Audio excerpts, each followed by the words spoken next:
All right, welcome everyone. We're going to get started. Welcome to this session entitled Amplifying Voices from Urban Informal Settlements, specifically focusing on the governance and finance models that advance climate justice from the ground and urban resilience.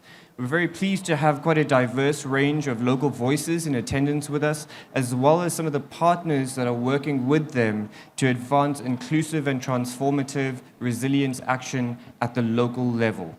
I want to set the tone for this session before we get started.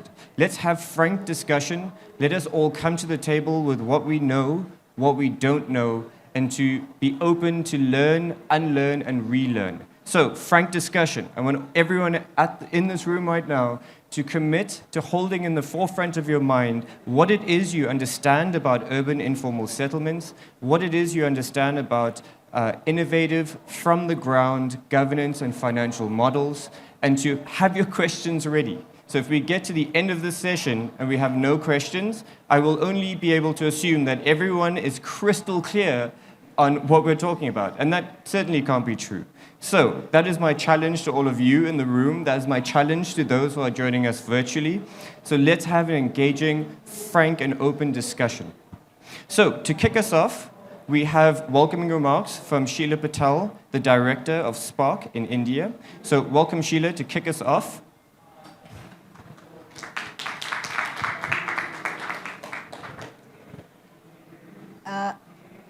It's always a joy to talk about informality in situations where people just see us and young people in informal settlements as a sea of huts or informal homes with no people around them, no aspirations, no dreams, and that we are as if just there, invisible and then somebody hopes that in the blink of an eyelash you will just disappear.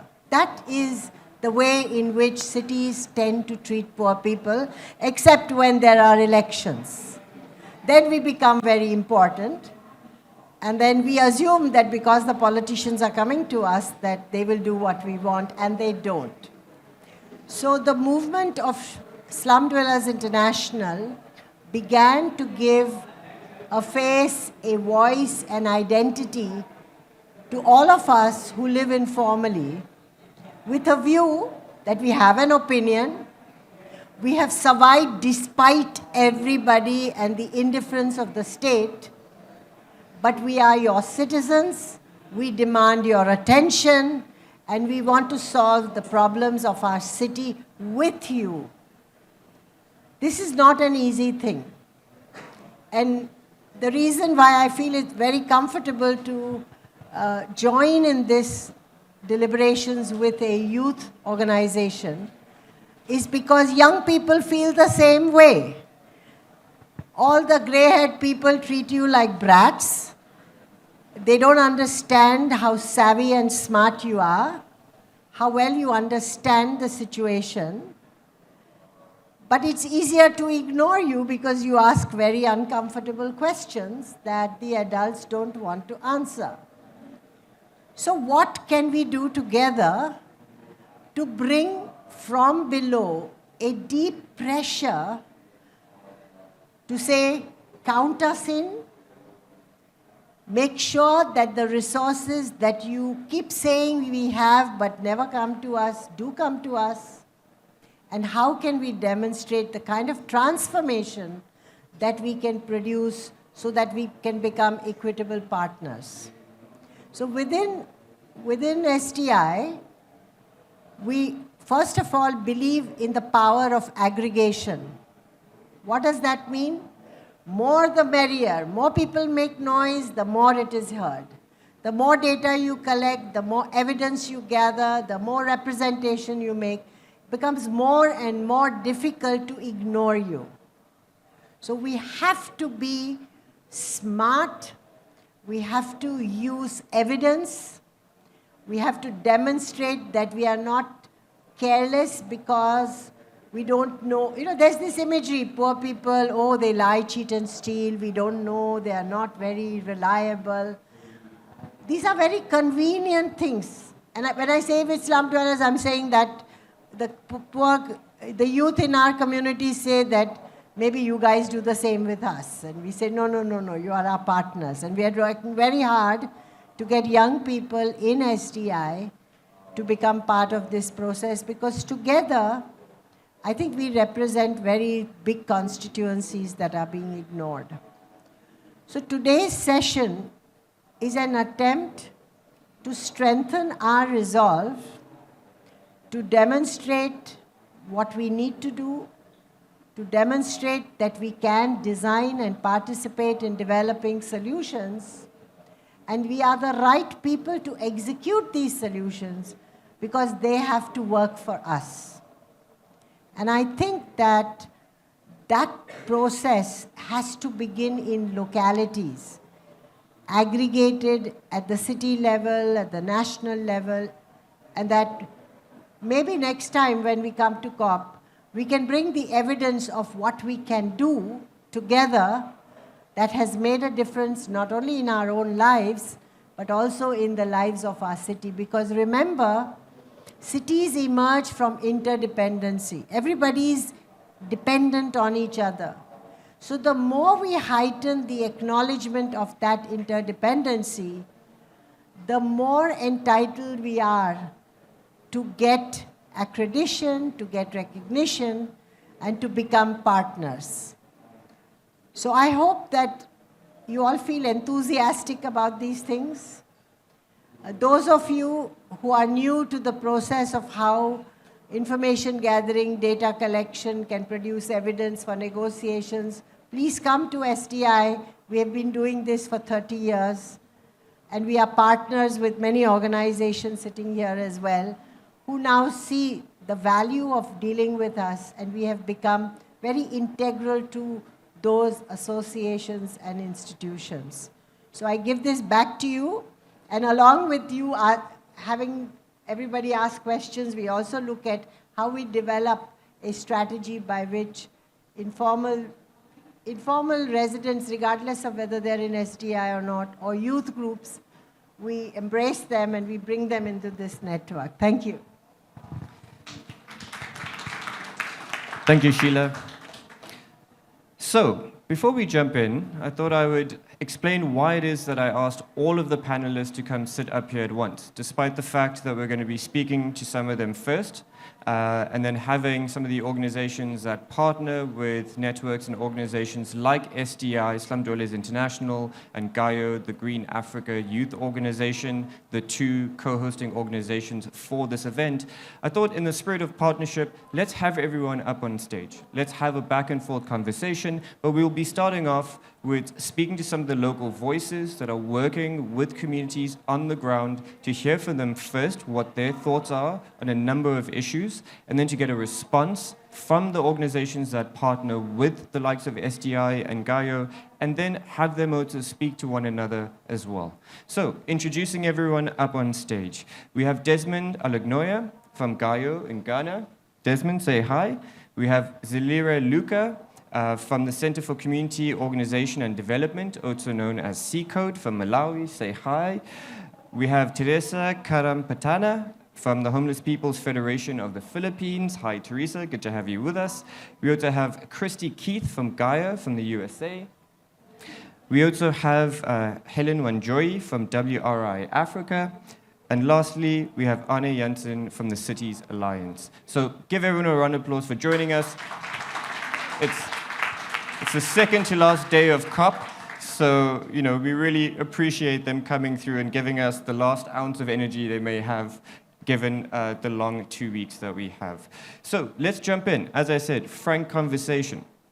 One of the concerns I have with COP, and I think Anju from the Global Center for Adaptation put this well at the inauguration and ceremony for the Local Adaptation Champions Awards. Anju said there are a lot of words that get battered around the halls at COP, and some of those words, particularly this year, is locally led adaptation, is communities, is the need to mobilize and scale finance, scale initiatives, as well as for me, it's just the continual use of the word local and communities is the one I really want to hit home on. So let's start off by speaking to some of the organizations here that are working very closely on the ground. So we've been hearing locally led adaptation, climate finance, loss and damage. I want to know, Zilira, from you, and we'll also hand over to Teresa and Desmond as well, what do these words mean to you? And what do these concepts look like on the ground for the communities that you're working with? Unfortunately, we only have one microphone, so I'm going to have to walk over. Zilira, let's start off with your thoughts, and Teresa will move on to you afterwards. Thank you so much. When we talk about locally led adaptation systems, from the work that we do, it's about the work that communities are doing to respond to the climate emergency. So in our work, what Shira has referred to community aggregation, we bring together communities, make them understand, support them to understand through the process that I would describe as community organization and reorganization. We also support the issue of data collection because we want our work to be rooted in evidence. We don't want people not to understand what we're talking about. We know what we're talking about, so we support communities to collect data. And we are also willing to co-produce or co-create at the community level and also with partners. And finally, we implement projects, pilot projects, but because you have referred to the issue of climate financing, this is where the issue is. We are implementing at the community level. Our challenge has been to scale it up. So scaling it up will require financing, and the communities that we work with are struggling to access climate change financing. Thank you.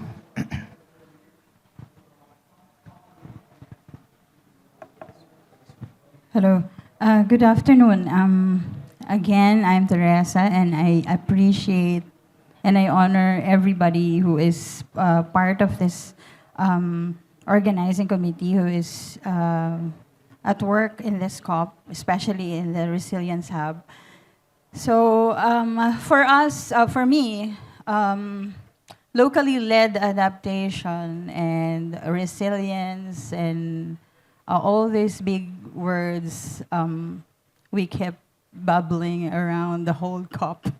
For me, actually, it's just simple that I, from the local community, can decide what to do with how I'm going to address the climate risk that I'm experiencing.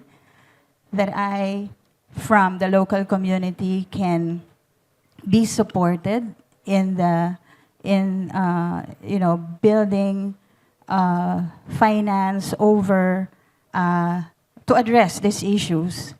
A finance mechanism that is flexible, that will work for us for a specific context, because we have we generalize, we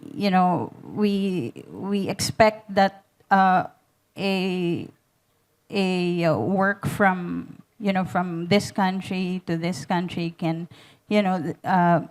manage the same issue, but it's not. It's technically not going to work because we have experienced that.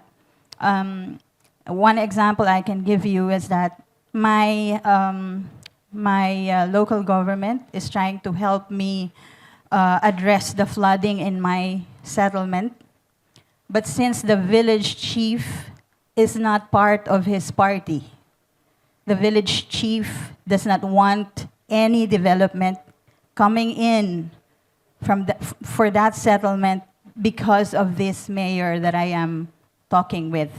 So even if there's a global thing that is happening and there's a country level discussion about climate, it goes to the ground. I mean, if it's not going to work for the community, it's not, it will not impact. We cannot,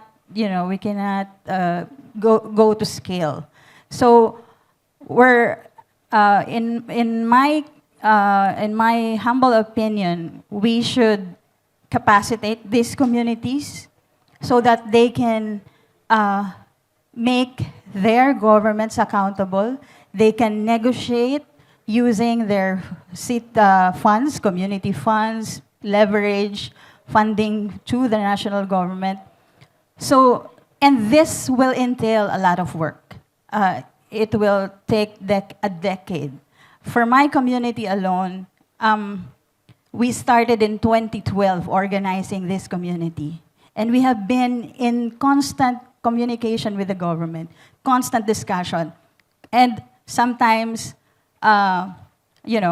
struggle and whatever. Sometimes heated arguments are, happening. But yeah, we need to have that grit to, to make change happen on the ground. So since 2012, when we started organizing our community savings for resilience, adaptive upgrading, and all, it was just last month that we are informed that our city government, our national government will be funding 47 million for the community that I'm working with. So for me, for this to scale, to go to scale, we have to work fast and we have to, bend systems that is going on for the past decades. Because if not, this, as we speak, another settlement is, forming because of poverty, because of climate risk, because of other things. So yeah, the call for speed, the call for locally led adaptation principles to be implemented on the ground and have that impact. Thank you.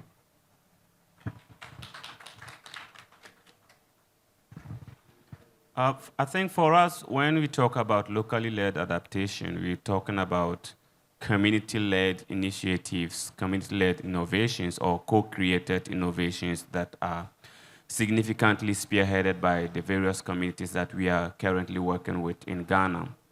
And for us, we work in three main pillars in the Green Africa Youth Organization. One is circular economy, disaster risk reduction, and also on the climate track. And all these tracks, we work with community, and we work with also informal sector, especially women and youth who are spearheading innovations and promoting inter-community learning of those innovations that they are implementing. Speak of the waste management sector, where we are working with community women and waste pickers who are more like the frontiers, the frontline liners when it comes to waste management in the various cities in Ghana. They are the people who are promoting, for example, household composting, community composting, and even now, the entire waste management track of how to bring on board the various recyclers, identifying where to sell what to and what has value, and actually influencing what should not be produced at all, what kind of waste should not be produced at all. So for us, we think that these are the people who are acting as to how do we adapt to climate now. They are the people who are thinking about today, the cascading impact of climate change. How do we survive it today and then think for the future? I think aside with a lot of the challenges that people have mentioned in terms of seeing how local is local, for example, because, I mean, the case that she just mentioned from the Philippines of the power structures of the chief, the community chief, and the other authorities that are supposed to support these things. So it makes you question, is this really locally led, or how do you actually break those boundaries? But we have always been able to penetrate some of the bureaucracies and try to make sure that everyone is on board through our movement building approach, where we start with the community and then we make sure that we address all the internal danglings that are in the community and get the people on board. Once the people are on board, mostly whether political heads or community heads, they feel like, well, this is going to succeed anyways, so I better be part of it. I want to be part of the success story. And then the next thing is, how do we align international international initiatives or internationally international conversations to align with what the local people are doing, just because sometimes they are not also having the privilege to be in these kind of rooms to be able to understand or to hear what is being discussed and contribute to the agenda. So I think most of the time what we are doing is more facilitating and also providing the capacity that is required.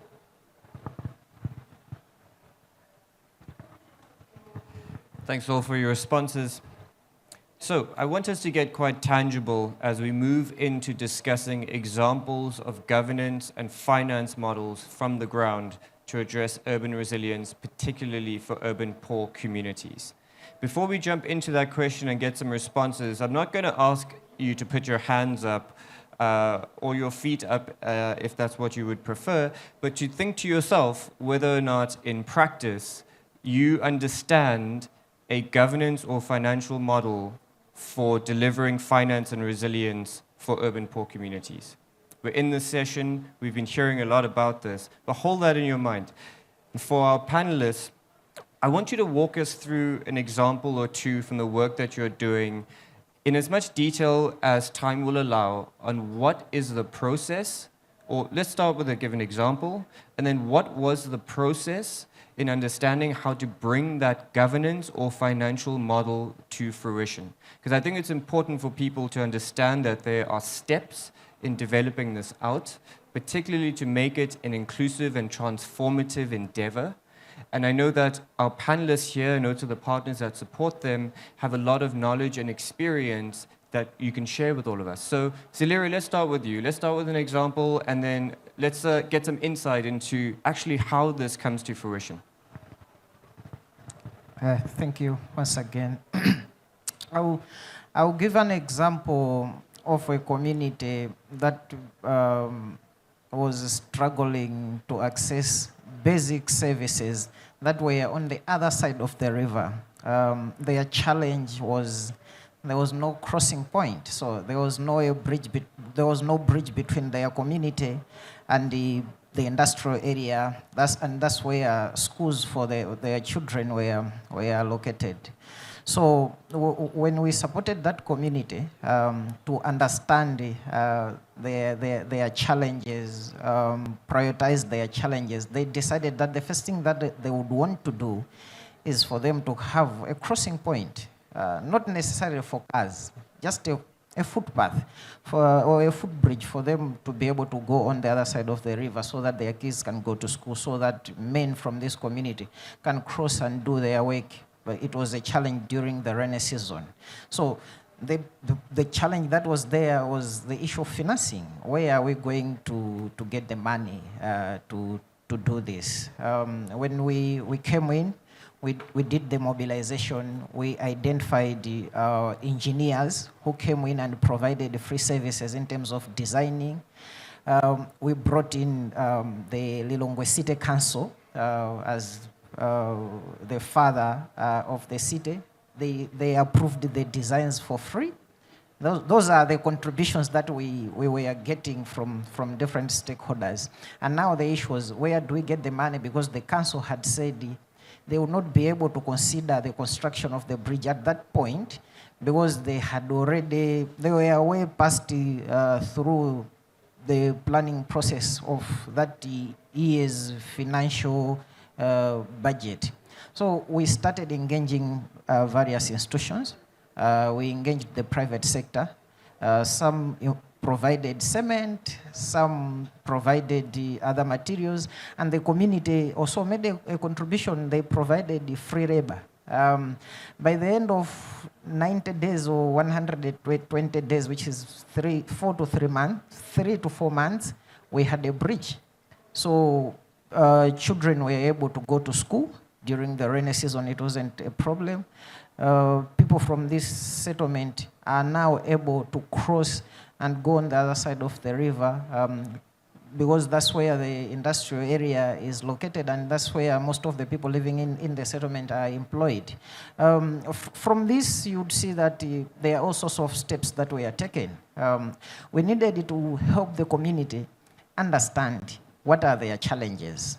We needed to work with the community to prioritize as to which challenges are they going to deal with first in terms of need. And to do that, you needed to make sure that the process is consulting all people involved. More especially, we shouldn't forget women. Women and the youth are key in this process. In these male-dominated societies, you'll find out that women are missing, or the youth are missing from the conversation, and it is only men who are taking the lead in the discussion. But we made sure that everyone was involved.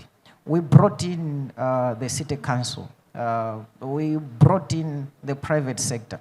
But we also showed the community that they have a role to play in delivering this infrastructure. And they provided labor for free. So it's about how you organize the community, which is community organization and aggregation that Shira was talking about.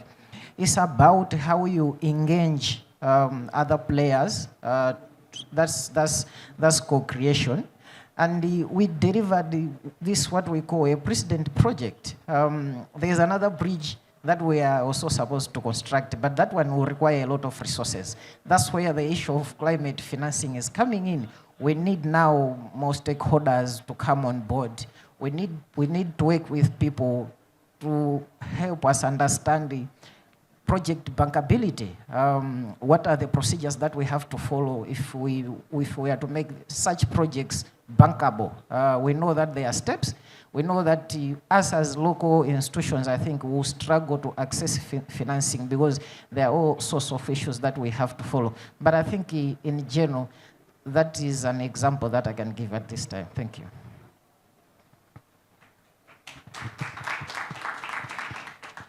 Should I also answer? Yes, okay. Sorry. Actually, I've been, it's kind of humbling and, sometimes very emotional for me to speak about this issue because we have been in this situation for the longest time, since 1986. Yeah. So since I'm the third generation leader of the community that I am working with in the Philippines. Yeah. So we are in the verge of having an eviction in the community. And we don't know what to do. We have no clue who to go to and who to talk to. So we went to a local official to ask for his help regarding our issue of informality and the impending eviction of the community. So that community is also suffering from flooding.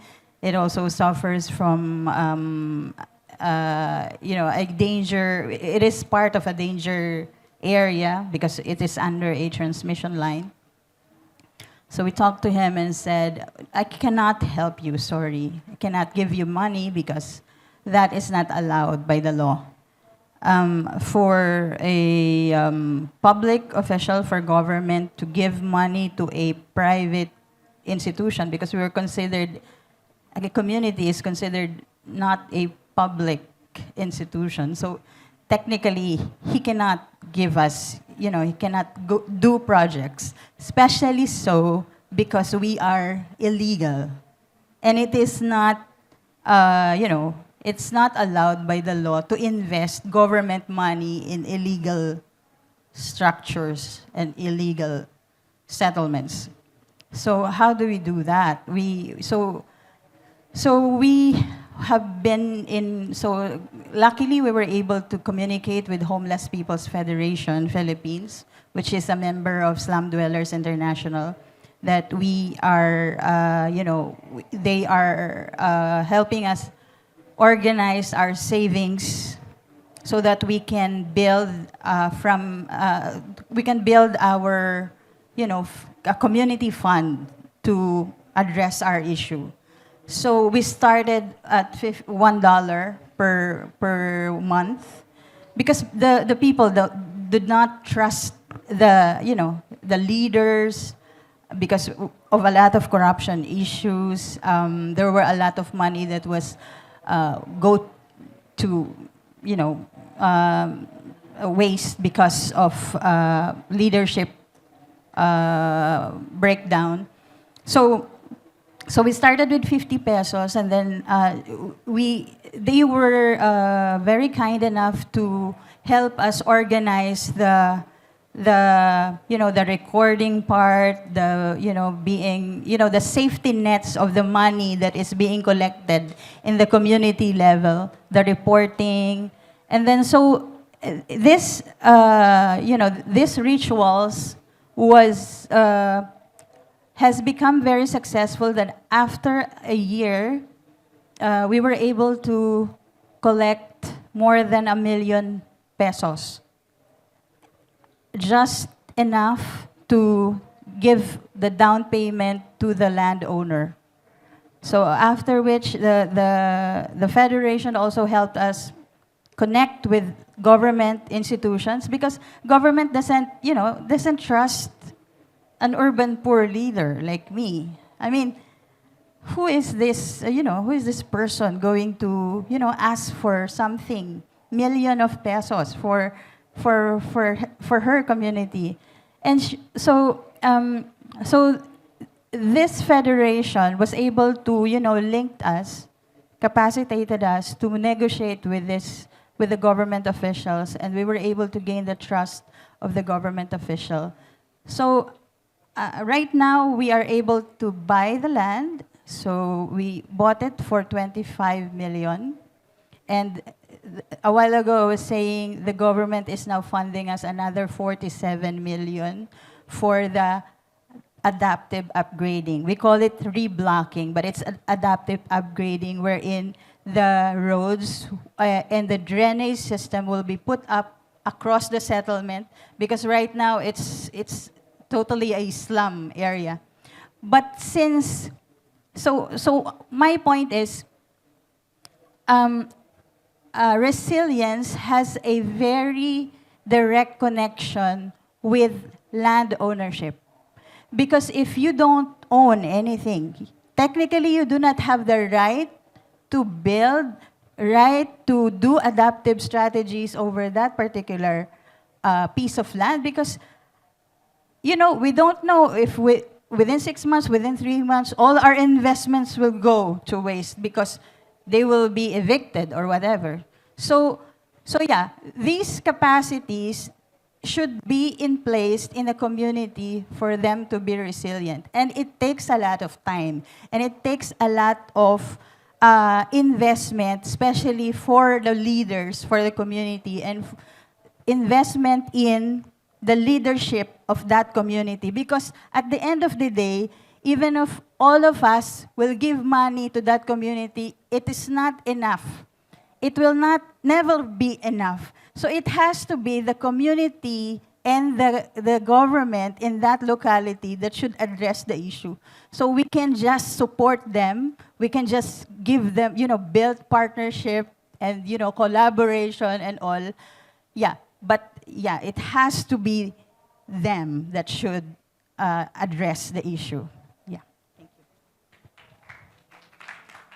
Thank you, Teresa. Thank you, Zalira. Desmond, I have a different question for you.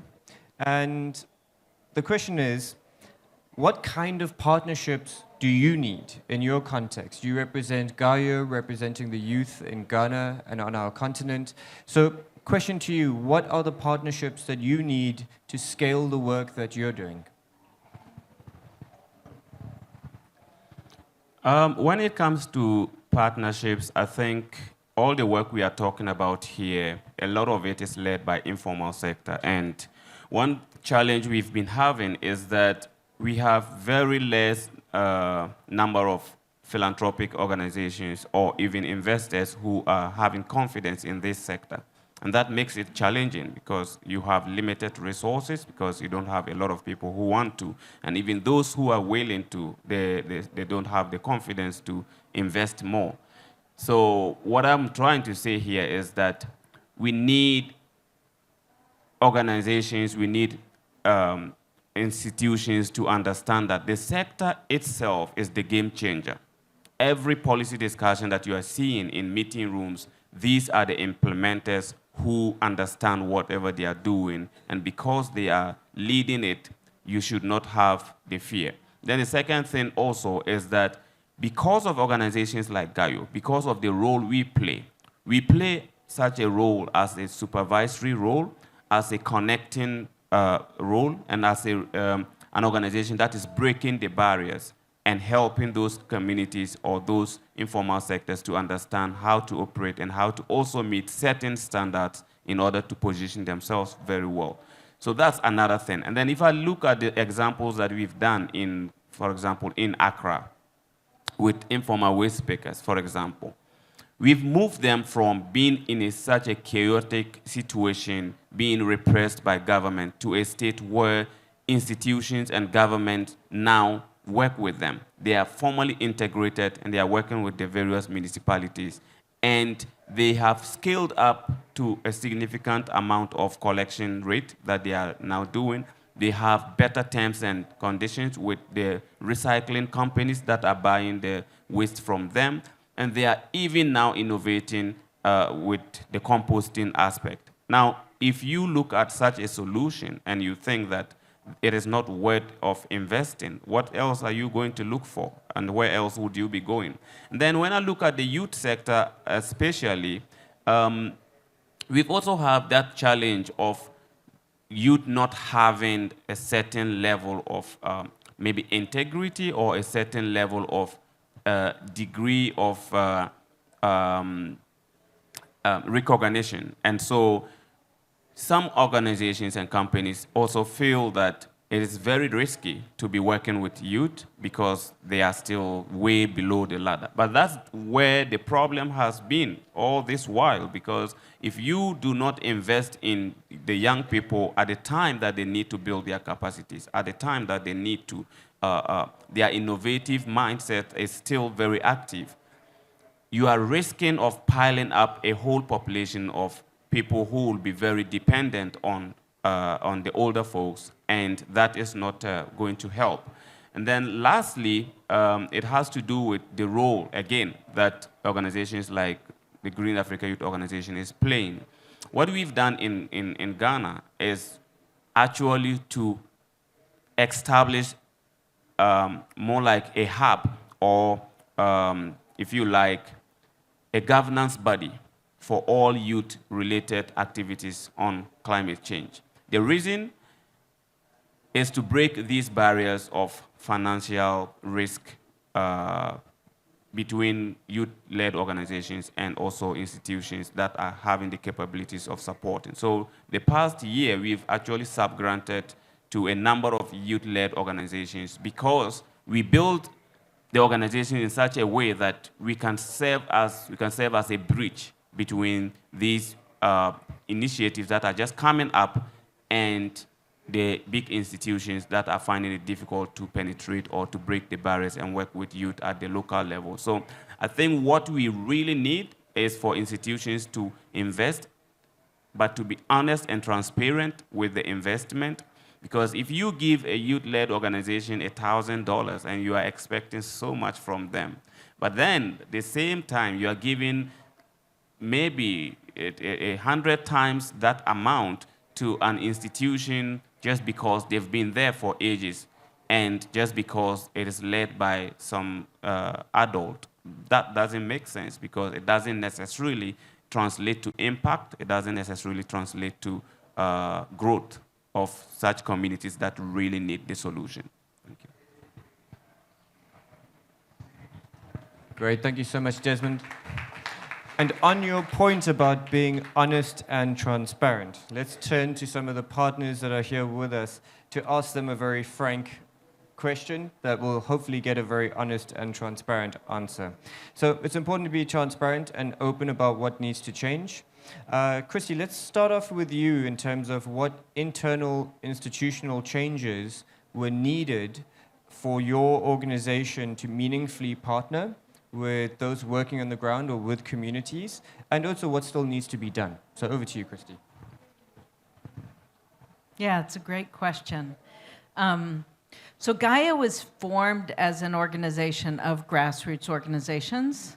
So it wasn't formed as a top-down organization that then worked with partners. It was actually built as a network of groups. It was formed in South Africa in 2000 with people from, I think, 23 countries. I wasn't there at the founding meeting. So I think that it's sort of built into our DNA to be a network. What I think is, thinking about honesty and transparency, what can be a challenge is when you have a network like ours form, and then it gets bigger, and there's more resources flowing, it can easily become top-down if you're not really careful about, like, thinking about how you embed that DNA into your system deeply enough that it doesn't like slide backwards into supporting power structures that are inequitable. So for us, that has been about having regional teams in all regions of the world that work with members, having the work grounded in the regions that then gets grounded in the members. Thinking about how we're doing collective fundraising to redistribute resources. And as more money flows, how can we make sure that a large percentage of that money continues to flow to member organizing? And also thinking about how programs that are happening across borders, so more global programs or cross-regional programs, respond to concerns that people are raising. So when a collective of members is raising an issue, how can you be responsive to that and not necessarily to just a pre-designed strategic plan that some donor wanted you to develop? And so that requires like just a lot of thinking and about structures and governance and responsiveness. I would say that in the broader context, like this, that work's really exciting, and it's like why I do it, because I care about it and I love it.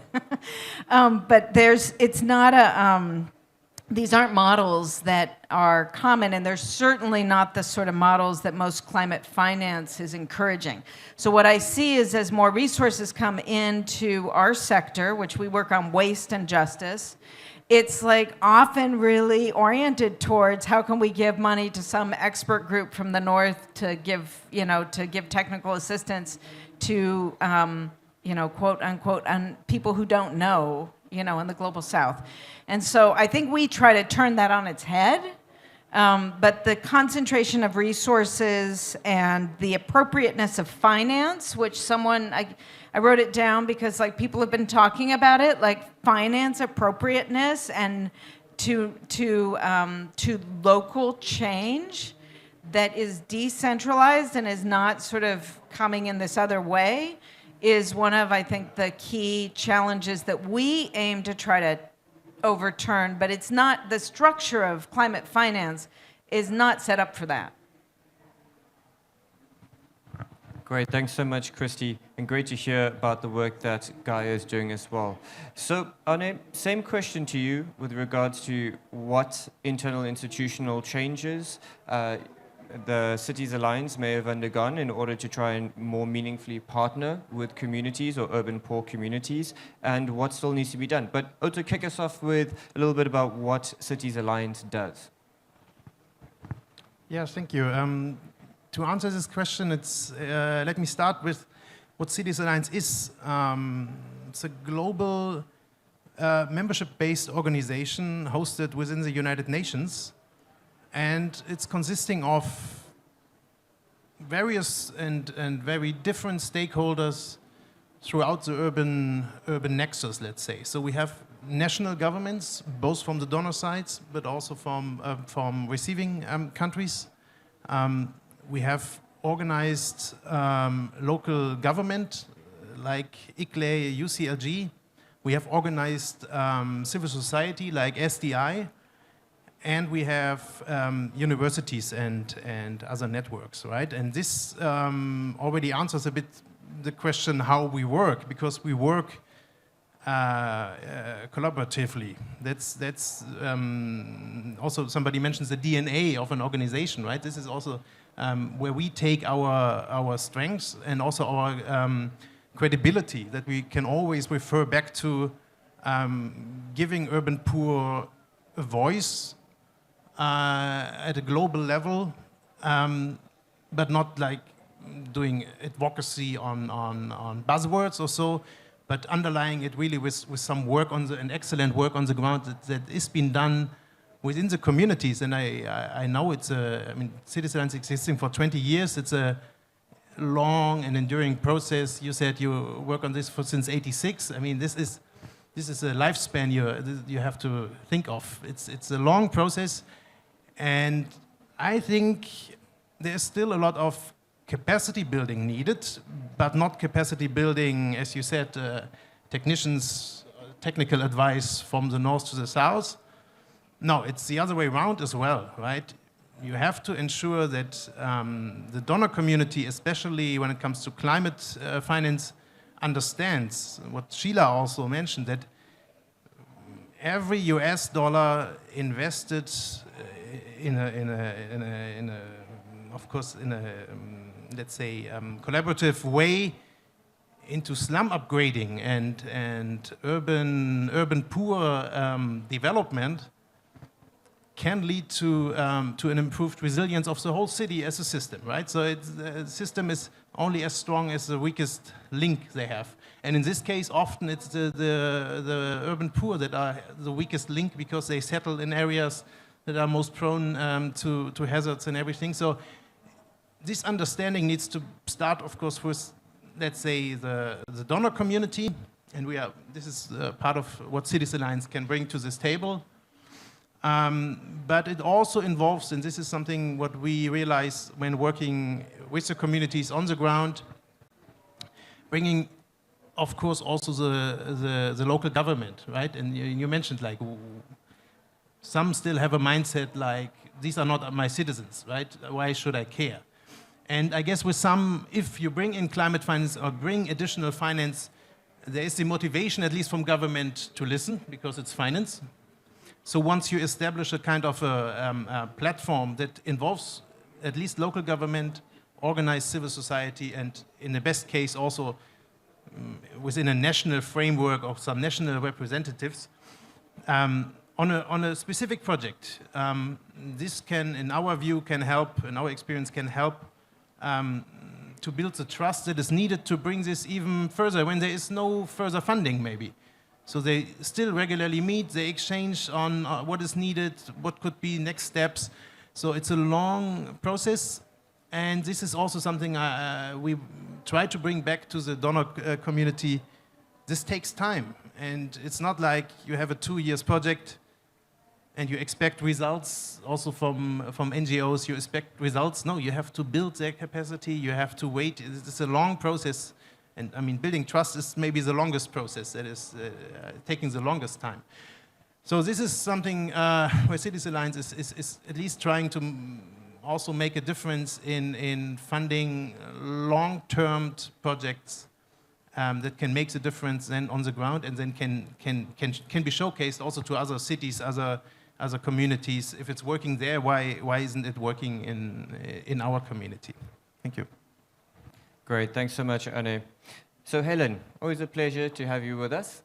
You're with WRI, one of the big proponents of the locally led adaptation principles. Much of what we've been hearing from some of the other speakers here speak to those principles. Flexible and evolved climate finance, focusing on how do you not just involve communities as quote-unquote beneficiaries or recipients, but see them as a crucial partner that have to be included from the beginning and to allow them to take a leading role, including in decision-making.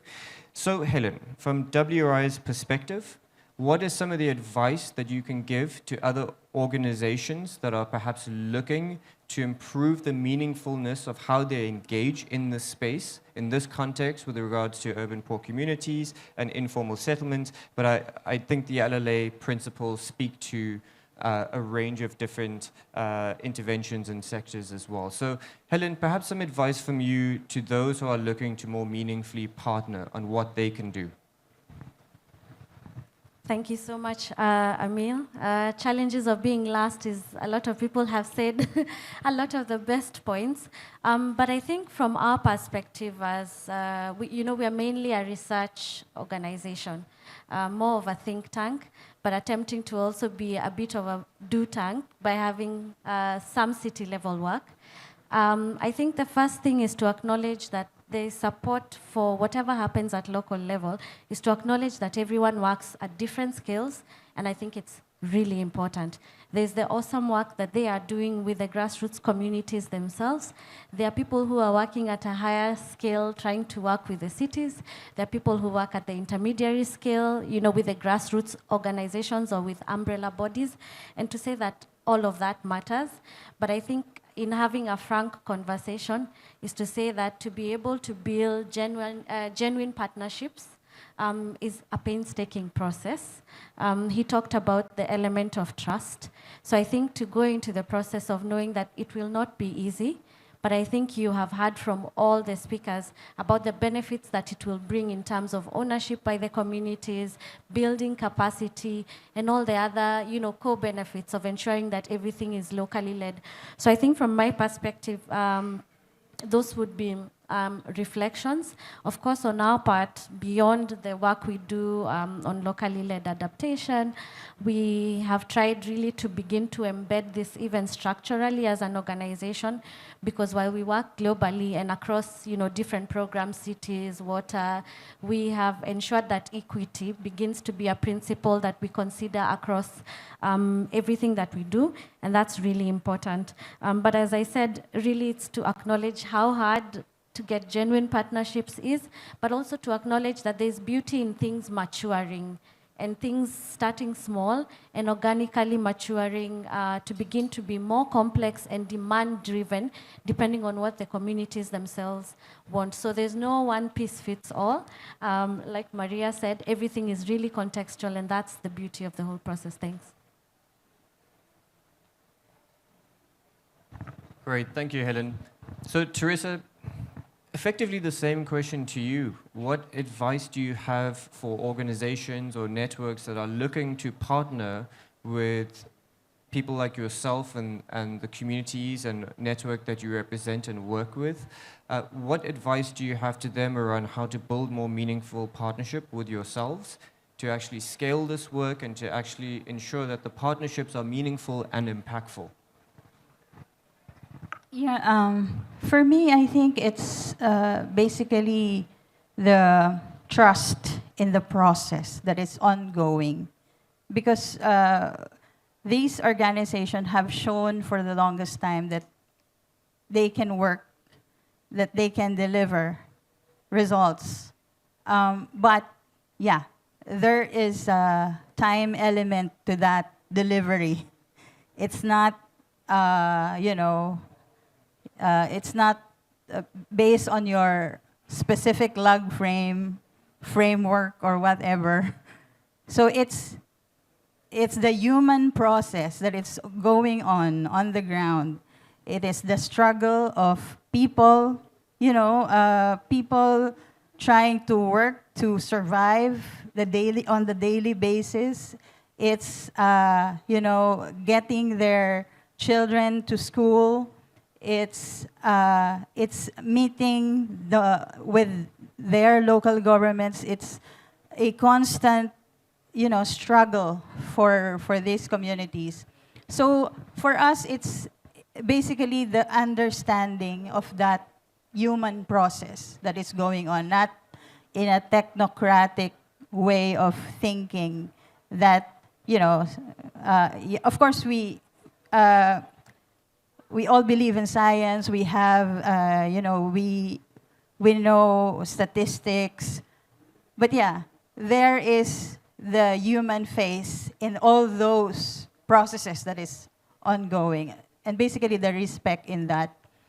The flexibility of the financing mechanism that will be in place. So some of the processes will go for 6 months, more than a decade. Yeah, so it's different in different contexts. So yeah, another is also the investment that will enable these organizations to deliver, because there is a need for this organization to thrive also as an organization. Because sometimes, funders give us money, okay, do this. Because this is what, they're designed of the project that they want. Deliver this for 2 years and all. And so what I'm saying is, the organization that that manages this needs capacities, needs the and these communities needs for them to deliver, has to have a scale of leadership that has the capacity to say to the government that, hey, listen to us. This is my problem. Look at me. I'm, because an urban poor community going to a local government, it's terrifying. It's, it's, so these capacities need to be built in that system, in that organizational capacity of this community. So yeah, I think that's basically what we need for now. And of course, at the global level, the partnership and the focus in the urban poor settlements, the focus on informality, because before we are not even being mentioned in any of these forums. So yeah, we honor those move from Citizen Alliance, from all our partners, to refocus and have the communities, especially the urban poor, have the say in this climate space. Thank you. Thank you, Teresa. So, Desmond, I'm a young South African. You're a young Ghanaian. Here at COP, I constantly feel like there are questions that are not being asked and not being answered. So my question to you is, what is the question that I'm not asking this panel of experienced and incredibly knowledgeable people, a question that either you have the answer for, or just a question you have in your mind after being here at COP27? So over to you. And you can take a chance to think about it as well.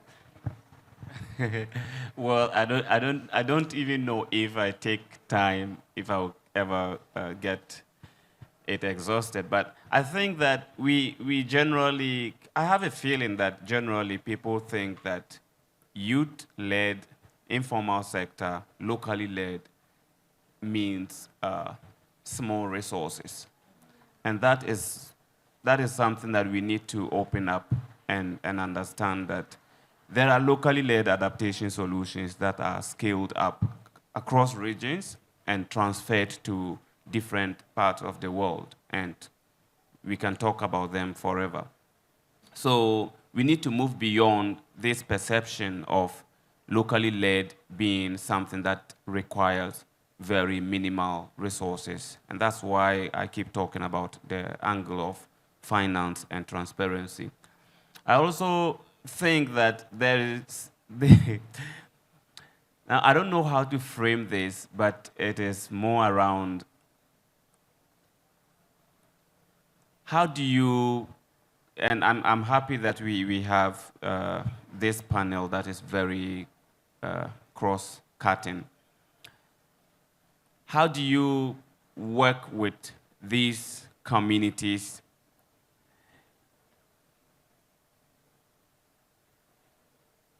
through the existing, or how do you enter into such communities from your organization's perspectives, or how your organizations are structured? How do you work directly with these communities whenever you are moving into a country or you are moving into another region? I'm asking this because there's been so many instances where they opened opportunities for bidding, or they open opportunities for organizations to put in. And what happens is that they go online and look for visibility of such an organization. Yeah, that is really, really a good formula. That is really good. But come to think of it, when we are talking about an irate farming community that Gayo supported with water for both domestic and agricultural purposes, when we are talking about a community that women are not able to access menstrual pads, and we support that community to put up a space where they are innovating with local materials. Now, such community cannot be visible online. But if that is your criteria, if that is how you measure, then such community may never come across you as someone that deserves resources or that have a formula or a solution to the problem that can be transferred. So the question is, how do you actually engage communities in terms of locating which one you should channel resources to? Thank you. Thanks for that, Desmond. So, Christy, sometimes with this idea of replicating and scaling, there can be an inherent challenge in that what we're talking about here, being locally led, being context-driven, the nuances that we need to engage with in order to build a meaningful partnership can be lost when we try to replicate and scale. So, noting your intervention earlier about Gaia's DNA and how Gaia, for example, could run the risk of, as you scale out, you run into the risk of potentially being top-down or sort of diluting that DNA, if you will. So, Christy, on the note of replicating and scaling from Gaia's perspective, how are you approaching that to ensure that we aren't diluting this important discussion that we're having here around context, nuance, and locally led adaptation? Yeah, I don't actually like the terms replicating and scaling much. But they are terms that are often used, and we're often asked to replicate and scale. So sometimes it requires a response. I prefer to think of skill sharing and exchange, because and then, like, you know, to some folks I'll talk about like menus of options, like what can people learn from one another about what's worked in one context and may work in another. But I have a hard time with this concept that you're just going to take one thing and cookie cutter apply it to another context. And I think it actually, not only do I not like it because it doesn't feel like it works, I feel like it gets rid of the creative energy that comes from people developing their own solutions and priorities. So I think that replicating and scaling is different as a concept from growth. You can grow without replicating and scaling. You can grow your resources, you can redistribute more, you can grow your membership, you can grow your movement, you can aggregate, as Sheila said at the beginning, you can create power without it all being cookie cutter. Yeah, so that's, I think, the way I would answer that. No, that was a great answer, Christy. Thank you. So, everyone in the room and online, I told you at the beginning of this event that if I get no questions from the audience, I'm going to assume that all of you are crystal clear in all of this, and we can quiz and test you on it, which is not going to be the case. So, we're going to move into a Q&A with all of you in the room. I have a colleague who's also going to be looking at questions online. And so this is your opportunity to also ask the questions that I'm not asking, and to also share some of your experience if that is what you'd like to do as well. So let's take a question. Let's take a first hand. All right, so Michelle first, and then we'll take you, gentleman in the front.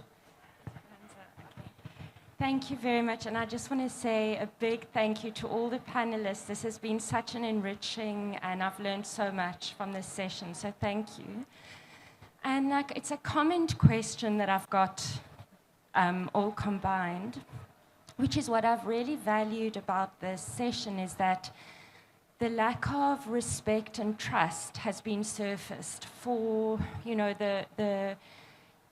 and it's actually shocked me how often I've heard from donors and from people with money that actually you can't give money really to the local level. It's like the most appropriate local level, which isn't really the local level. And this is shocking, but it shows how pervasive this idea actually is. I think, was it Teresa, you that brought it up? People can't really deal with money and it's going to get lost.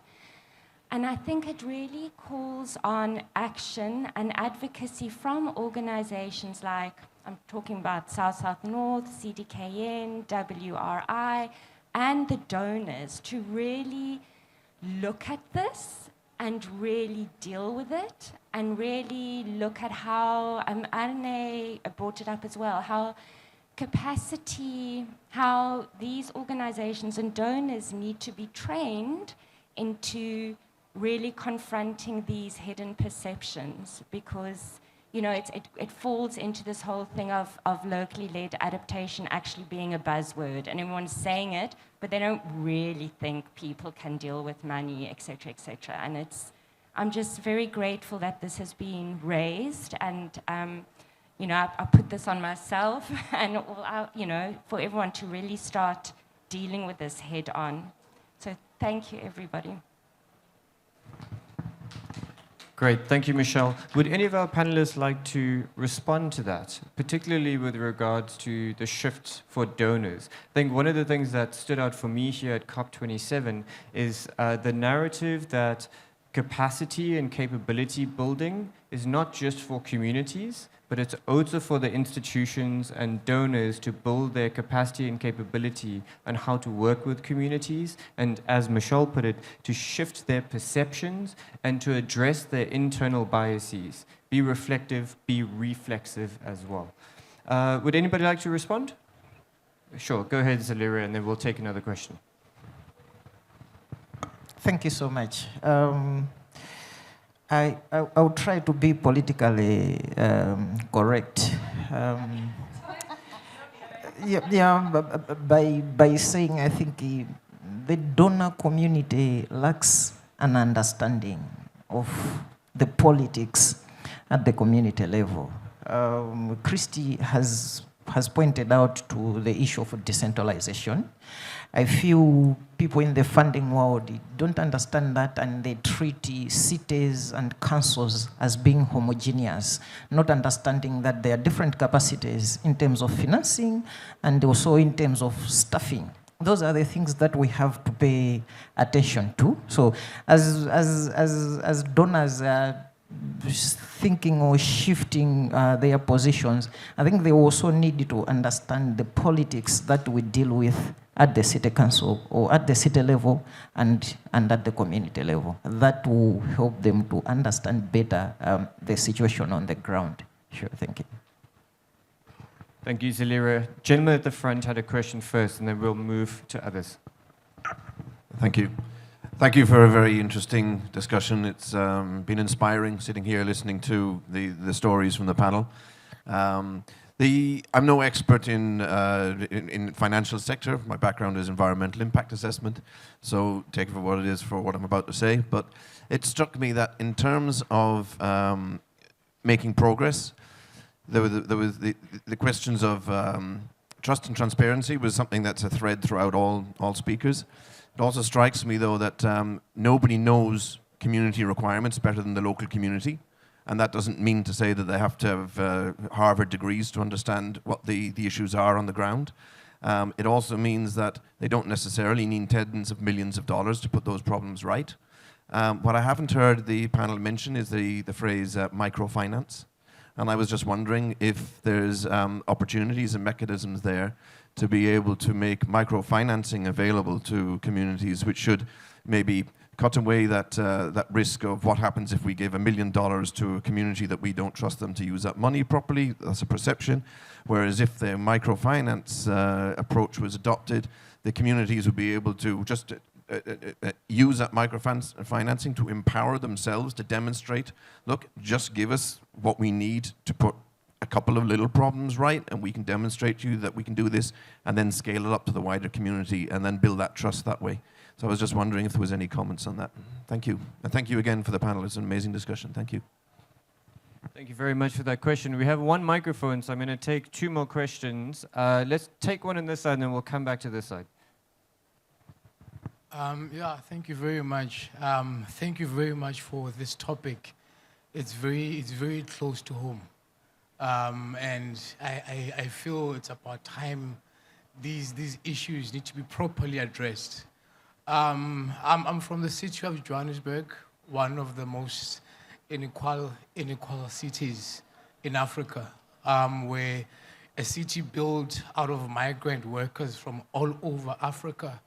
And now it's a city that's literally managing, you have an informal sector that has a majority of migrant workers who are literally managing the waste management of the city.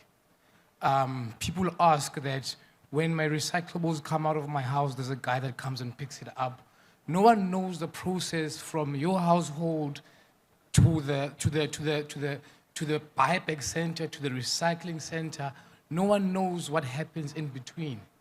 These communities are stationed in the middle of the city, literally withstanding all the waste of the city informally, in informal spaces, hiding themselves under bridges, hiding themselves under spaces that we can't see. And they're facing problems of racism, they are facing problems on black racism, they are facing problems of xenophobia, and the amount of the informal economy that they are contributing. They could be street traders.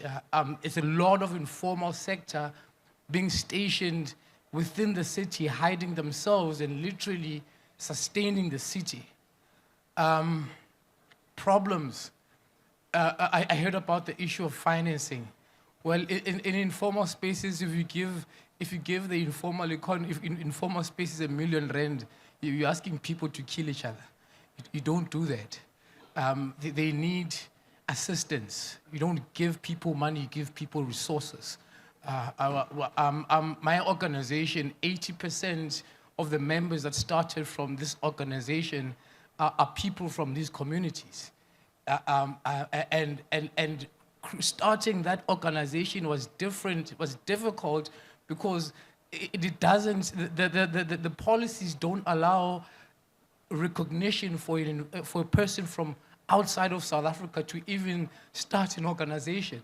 It was even difficult to be part of any other association because they look, do you even have an ID document? In the issues of housing, people are neglected because they are not citizens of that country.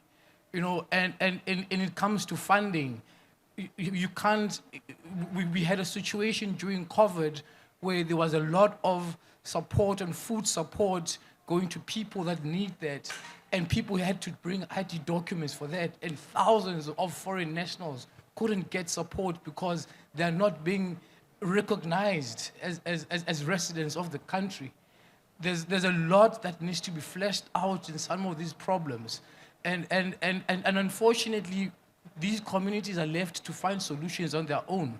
You know, a week ago, some of these, there's a community in Midrand that all their materials, the plastic materials that they've been collecting for 2 months, hoping that in December that people will be able to go home to Zimbabwe, Mozambique, Lesotho and feed their families. Their materials were confiscated. Some of their materials were banned.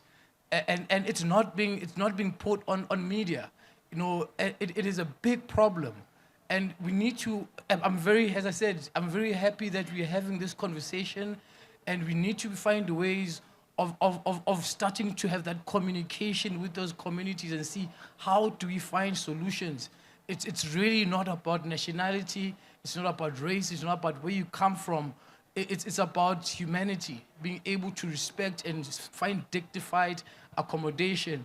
You know, in the middle of the city of Johannesburg, people can't find water. There's no schooling for their children. You know, the schools in Johannesburg are expensive. For a reclaimer, they got to the point of creating their own ECD school out of recyclable materials. The solutions are there. We just need to have proper engagements with the people that are trying to find. They're already finding solutions in surviving, you know, and there's no bank accounts. People are making money and being able to survive out of the pressures that are coming in from local municipalities, the pressures that are coming in from neighboring communities, pressures coming in from local. It is a very big problem, and we're seeing people. Some of these evictions are very violent, where things are being stolen, women are being raped, and it's not being publicized. And I wanted to say thank you for creating this platform, and we need to actually start flashing more of it. Let's reconnect when we're back home. Stick around after the session. One more question on this side, and then I think let's go for gender parity. All right. Thank you so much, Amel. My name is Esperanza. I'm from Kenya. This comes more as a comment rather than a question. From some of the experience that we've had, and listening into your conversations, you realize that some problems have been left to the community to solve them, when ideally it's actually the government that is supposed to deliver services to the communities. And coming back to the trust issue, we realize there's a problem when it comes to how the loans, the grants, money from development partners and donors and grants going straight into government. But then how does it flow to the community? And that is where the financial governance comes in. And I'm just calling out to the development partners and the donors in here, and even research institutions. When we talk about capacity, let's not just speak about skills transfer at the community level, but actually building a financial governance system that actually flows the money to the community. That in itself solves the trust issue, because if it's a concessional loan, the government is going to have to pay for that money. But then how do we actually ensure that the money goes to the community? We must have a financial governance system in a way that the community is able to prioritize, actually identify, prioritize what they'd like to do, and the role of the government is just to avail that money, because they are the ones probably responsible in repaying the loan.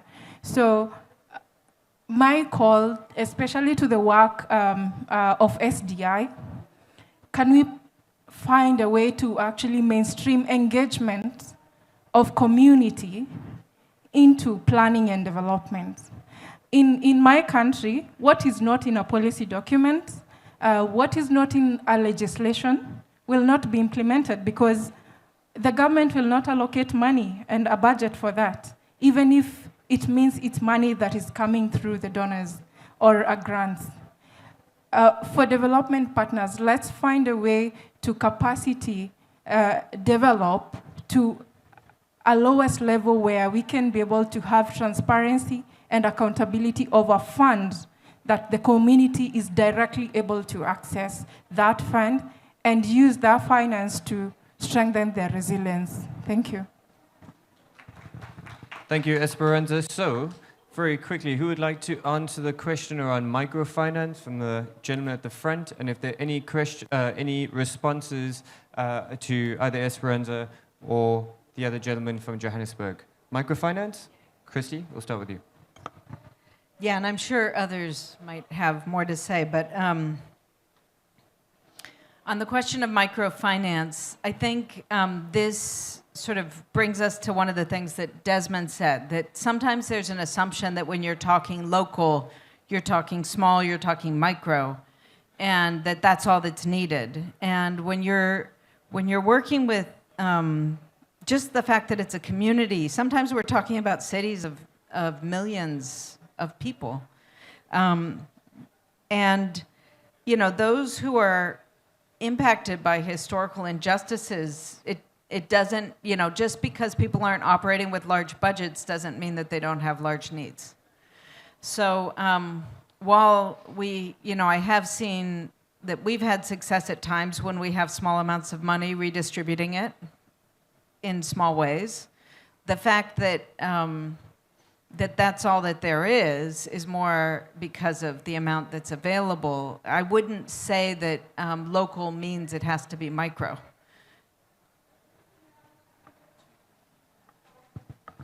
Yeah, I think that's a good perspective. And at the same time, when I was talking about the elements of skill, I think we need all skills of support, including the micro one. I think there is also some strength in having the microfinance, just because they're the ones who are, you know, they work directly within the grassroots. They're the ones who have direct connections to the local communities themselves, so they really know them. But what I usually see is one of the challenges is the need for the microfinance institutions themselves to begin to develop something that's really innovative. And here, as we discuss, you know, we're in a COP, so innovative products for climate resilience. So there's that need of that innovative product first. So is it like a small loan for affordable housing or something like that? I think that's the challenge. But the biggest thing then comes back to data, because this is a business institution. It requires data that informs the business case that this is profitable, because they're not a charitable organization. And so the challenge comes back to those of us who are in research, you know, institutions, to begin to go more granular, across all skills. Thanks. Just in a moment, I think we are running a research in Malawi with the University of Manchester, and our findings are pointing out to lack of private sector investment in informal settlements. But there are also issues that we have to address in as far as the private sector involvement in informal settlements is concerned. That might be a discussion for another day. But a process that will make all partners comfortable, because what I see as the private sector fears, there are all sorts of risks according to the private sector when they want to invest in informal settlements. So it's about us working with the communities and donors, working on a pipeline that will see projects bankable, talk about bankability, because that will allay fears of the private sector, but also will prepare the community of what is coming ahead. So there's that space where we need a lot of resources, but we have to talk about affordability. The moment we talk about affordability, it's no longer affordable, that item. But all sorts of issues. But yeah, we will be happy to host you in informal settlements. Thank you. Thanks for that, Zilira. So, we left about 20 minutes for Q&A, but my call to action at the beginning means that we've had so many people. There's another question there, but we do have to move on. In the background, running throughout this session, we've had a cartoonist that's been capturing this discussion, and also what all of you have been talking about from the audience. So we'd like to invite them up to introduce themselves and to also just walk through how they've represented and captured some of what we've been saying here today in the form of a cartoon, or a series of cartoons. So over to you.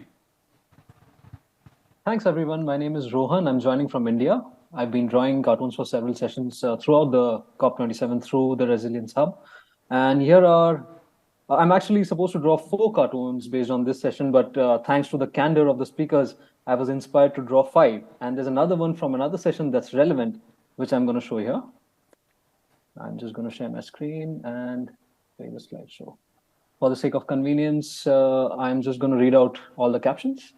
Here's the first cartoon. It shows a big city climate map. And on one side, we have the developed part of the city, the part that causes climate change and is the focus of climate policy. And on the other side, we have the part that bears the brunt of climate change and is invisible to climate policy.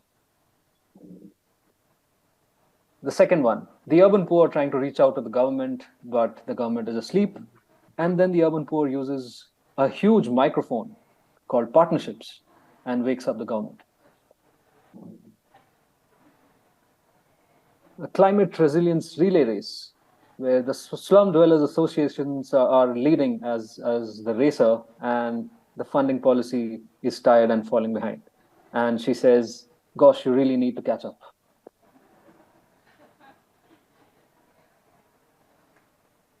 I was reading on the website of the Slum Dwellers Association that a lot of local-led adaptation initiatives have created livelihood opportunities. So here's one that reflects that: a squatter turning into a project leader because of a successful, equitable, local-led adaptation.